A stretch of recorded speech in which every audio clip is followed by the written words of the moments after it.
Learn English with Titanic movie. Dive into tenses with Titanic. Present perfect tense with timeline. Present perfect tense. Timeline 1. The present perfect tense is used for action finished just before now. This tense focuses on the result or experience. For a clearer understanding, pause the video and look at the timeline below.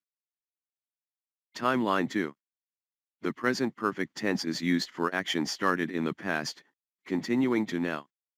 For a clearer understanding, pause the video and look at the timeline below. Timeline 3. The present perfect tense is used for action started in the past, connected to or continuing up to now. For a clearer understanding, pause the video and look at the timeline below. Titanic examples.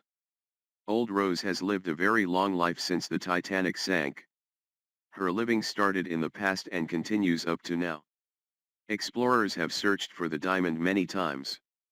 Searching started in the past, and it's still ongoing activity up to now. Rose has kept Jack's drawing for over 80 years.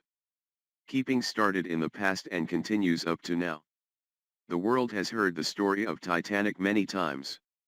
Hearing started in the past, and it's still a known story now. The ship has not been found fully intact yet. The non-finding started in the past and is still true now. Like, comment and subscribe.